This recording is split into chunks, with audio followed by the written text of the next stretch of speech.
Magazine Maximum Plus. Yabino yango we. Balengela beba sika ya kala. Ebange. Nasakana songo ko ba ke bozali ebele pona kolanda Maximum Plus magazine d'actualité ya mokolo lelo e bandi. Ezali édition moko spéciale pona marche Pacifique o esalami na commune ya Kisensu ba détail nango bokozwa yango na Maximum Plus ya mokolo lelo. Partout bozo occasion ya kotala biso mbote na bino.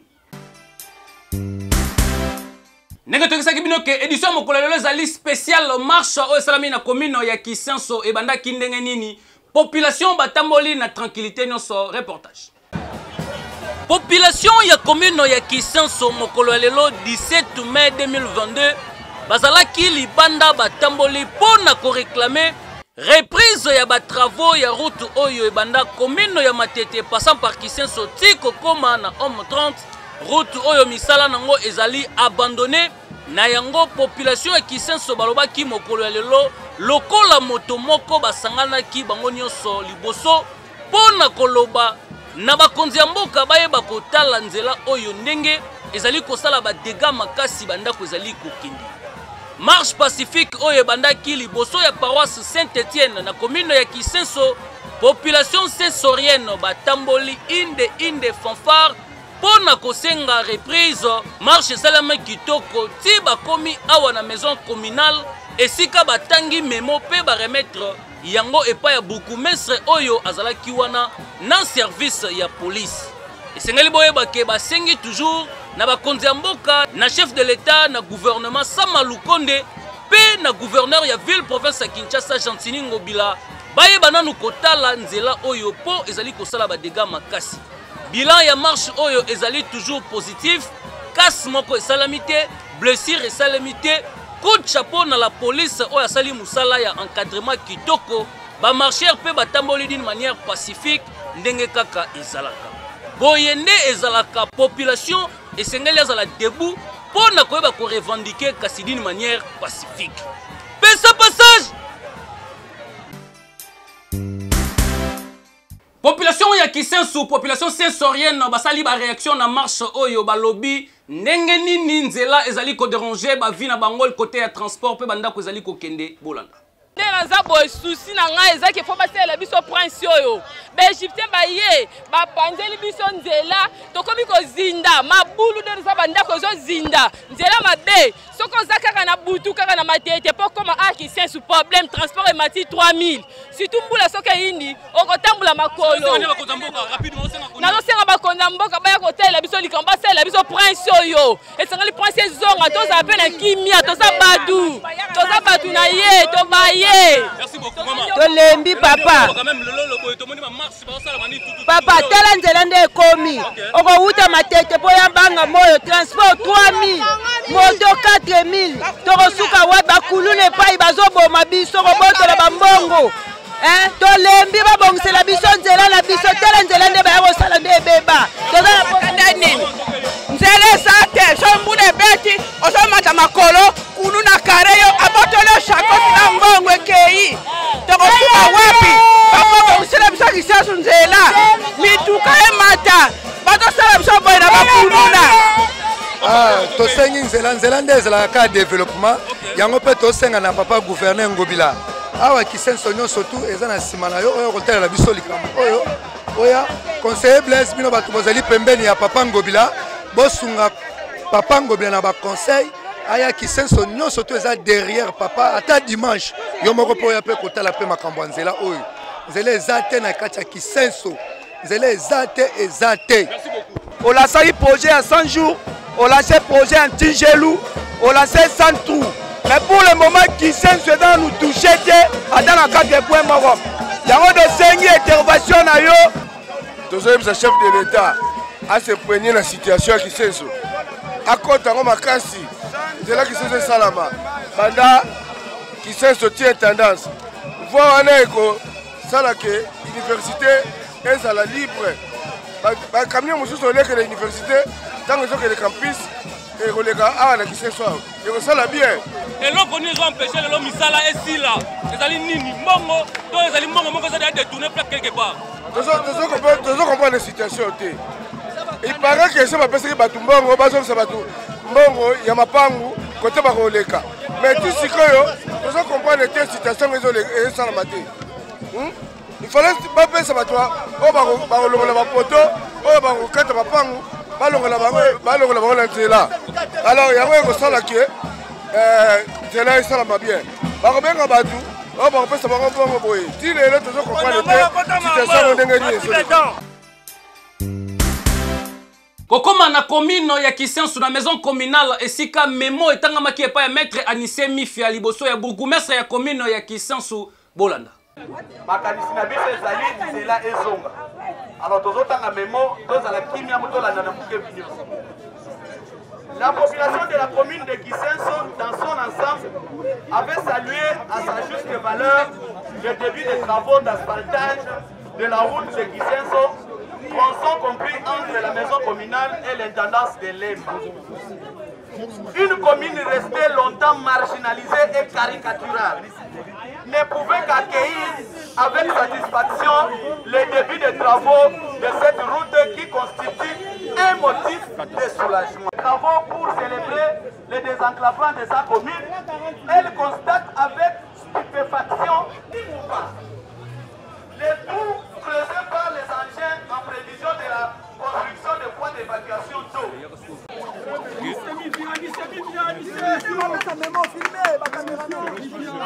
Je reçois ces mémos de la société civile de Kisenso et je promets de transmettre ça à qui de droit. Vous pouvez compter sur ma loyauté. Merci de tout cœur.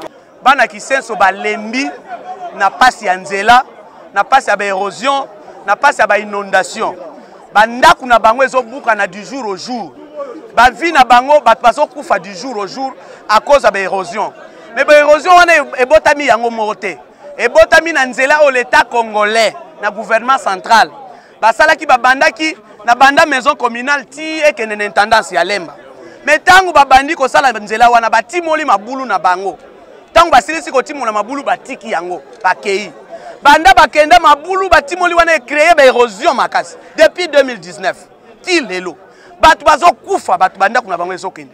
C'est pourquoi lelo société civile ezuni ningisa ya koluka ko faire entendre voix na ye pour que misala nzela wana ezonga parce que bazoko sabiso tantôt c'est le gouvernement congolais qui ne donne pas l'argent, tantôt c'est les bailleurs de fonds. Maintenant nous voulons voir clair na makambo wana. Marche na biso ya lelo ezalaki déclaration to yaki ko sala pour na nzela na biso nde ba bandaki yango esuki na nzela. À chaque fois, to salaka ba sitting et loko changeaka te yango to yeli susu ko yebisa ba konza mboka. To yeli message nanga beaucoup plus c'est adressé na chef de l'État. Nous avons combattu pour ce pays pour tous avoir pouvoir. Le lobby sont tous qui pouvoir, tous ceux qui tous avoir pouvoir pour que changement ezala. To yebi que changement entre la kati ya ba changement parmi ba changement to yebi pe développement ya kananzela na nzela ya banzela. Donc c'est-à-dire que nzela pe même ka changement. Mais biso on a qui sens c'est que nous sommes en train de constater ezaki nzela ezo salamate. À chaque fois ba mbule ezo beta nzela na biso ezo buka na ba bandako ezo kende. Yango to sengi na chef de l'État. Talela biso likambu oyo. Merci pour la question de Jimmy. Bana qui sont baza conscient. Bayebi o to sala pendant mandat na biso. Voilà même c'est pourquoi ebele bazo réclamer biso pour to zonga. Nzela o ngaza ki député provincial. Mais na loba pour nzela o et grâce à ne quand même to zo ndambu oyo yo e bandi na commune ti na maison communale na maternité na maison communale. Mais tant que président et chef de l'État Félix a eu pouvoir, il fallait que ba continuer nzela o. Nzela o ezaki repris parmi na programme de 100 jours. Le chef de l'État Félix Tshisekedi batanga Kisenso batsaka ba moyen to monaka banje mataka mais banda ça fait 3 ans banje kenda et timona mabulu yango ko se ba problème donc naza responsabilité député Moussane Koloba yango to soloba yango to koti tour makambo yo cette fois-ci soit to kufa nzelo ba banda ki yango déjà ko sala. Mais à notre grande surprise, tout le monde a banzela sibitime kata bayaka susté basala ka susté ndele komi ko créer ba dégâts batu ba komi ko kufa banda ko komi ko kende batu bazo déclarer banda ko bango doki trop c'est trop yango to bité le photo telema to tamola pour nzela biso ya Kisenso.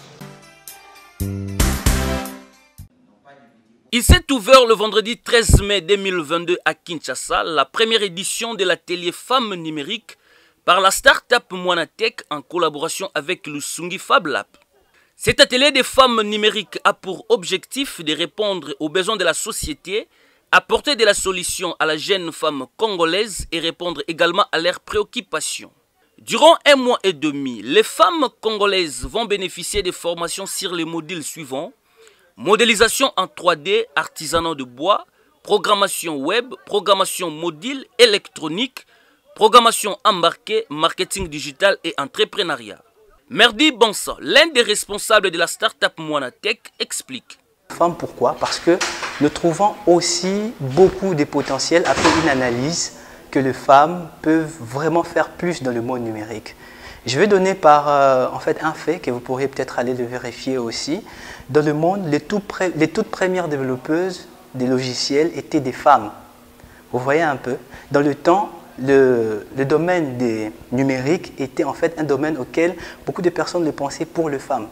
Et plusieurs années par la suite, les hommes aussi ont intégré et on a fait vraiment grand succès à l'intérieur, dont nous tenons à saluer ces succès-là. Les femmes, pourquoi? Parce que les femmes aujourd'hui ont beaucoup d'atouts, beaucoup de potentialités. Mais aussi, quand je parle de femmes, je vais en particulier parler de la femme congolaise. Pourquoi la femme congolaise? Parce que le numérique chez la femme congolaise est en quelque sorte considéré comme un moyen que l'homme utilise pour innover, pour apporter des solutions.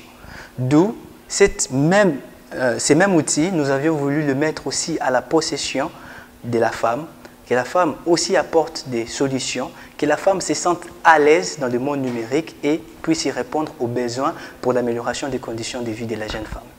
On va plus être dans la pratique, on va plus être dans le numérique, on va plus être dans l'initiation, c'est que cela demande, jusqu'à où ces modules-là peuvent les emmener.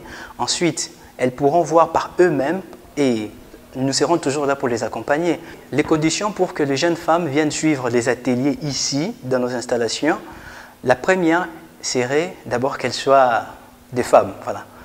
Quel que soit l'âge, nous débutons pour cette fois-ci, la première édition, nous avons mis sur le formulaire en ligne auquel elles ont rempli des 16 à 72 ans.